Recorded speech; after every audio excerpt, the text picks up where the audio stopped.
I appreciate you joining me. In today's study, we're going to be looking at the account of David and Goliath. Our hymn is called Fight the Good Fight. Fight the good fight with all thy might. Christ is thy strength and Christ thy right. Lay hold on life, and it shall be thy joy and crown eternally.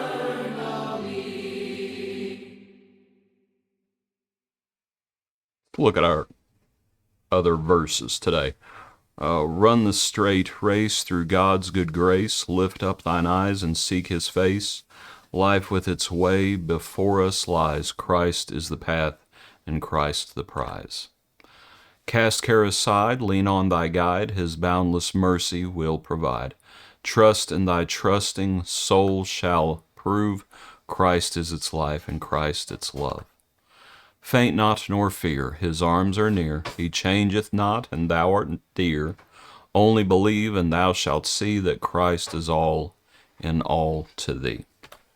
Fight the good fight. We're looking in 1 Samuel 17 today. And the Philistines gather their armies together to battle. And they're gathered in a certain place. And so the Philistines are going to stand on a mountain on one side, verse 3, and Israel stands on a mountain on the other side. Now, it's real easy to look at that and say, oh, well, the Philistines, they were just looking for a fight. And that's probably not too far off, given the character of the Philistines. But at the same time, so we're in 1 Samuel 17.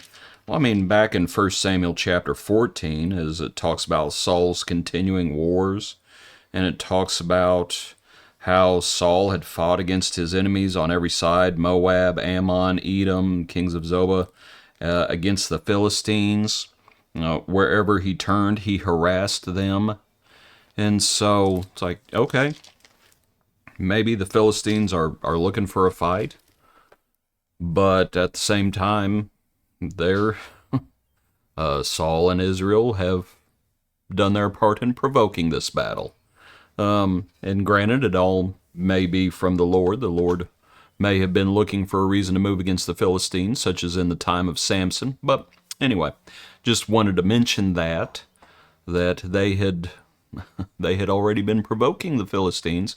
And so now the Philistines gather all their armies together, and they're ready for battle. So, as it goes on, of course, they send their champion, Goliath. And he is just a mutant giant, is what he is. And he comes out, and he is absolutely enormous. And he comes out for 40 days. He stands and cries out to the armies of Israel and said to them, "Why have you come out to line up for battle? Am I not a Philistine, and you the servants of Saul? Choose a man for yourselves, and let him come down to me.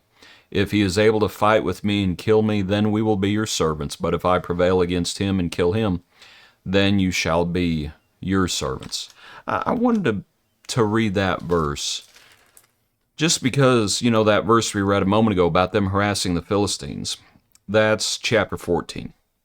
Chapter 15 is when Saul and Israel battle against the Amalekites. And it's the account of Agag. And so the Amalekites were soundly defeated, and Agag would be taken care of by Samuel. And of course, Saul sinned in not taking care of Agag. But my point is, when everyone's together, when everyone's fighting, sometimes it's a little easier to fight. But when someone says, like Goliath, when he says, "You send someone down here and we'll fight one-on-one. And if he beats me, so be it. And if I beat him, so be it. I defy the armies of Israel this day." And so in my notes I put it like this, that we have to be willing to fight alone. Saul's not fighting. David's brothers aren't fighting. Nobody else is fighting. Goliath says, Send one guy down here, and we'll duke it out mano a mano. And that's the situation that David comes into. We have to be willing to fight alone.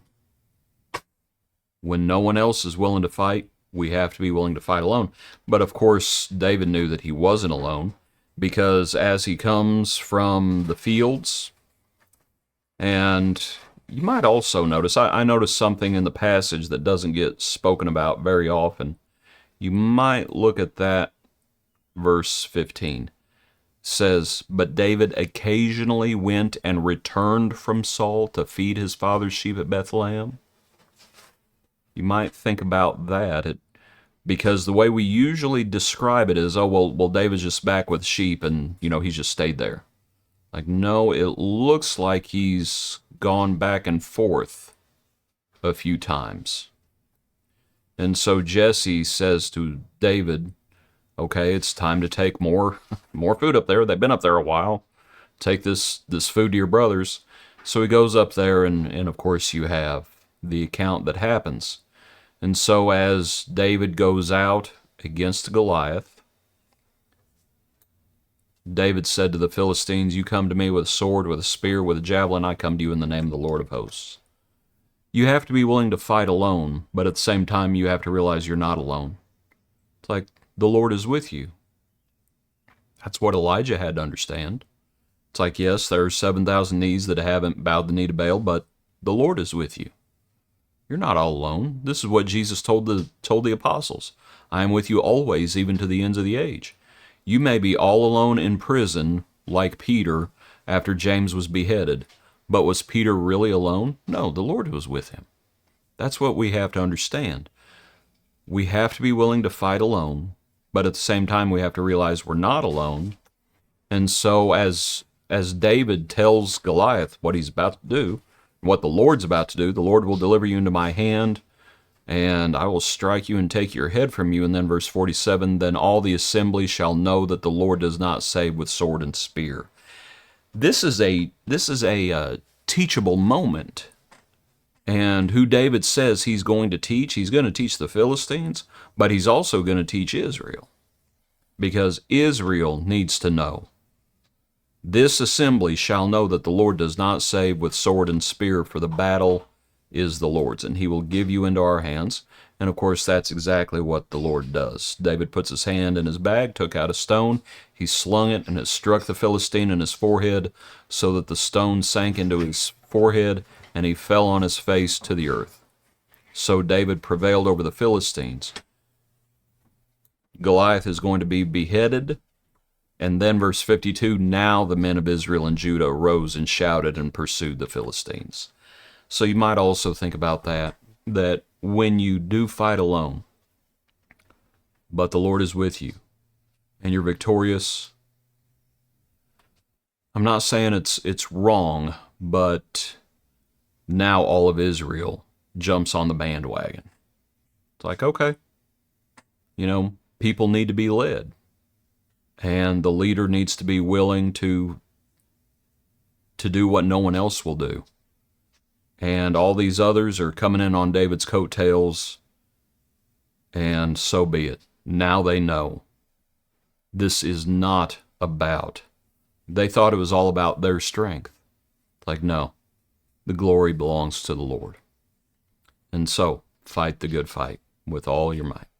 Appreciate you. Hope you have a good day. Join us tomorrow for another portion of our daily praise.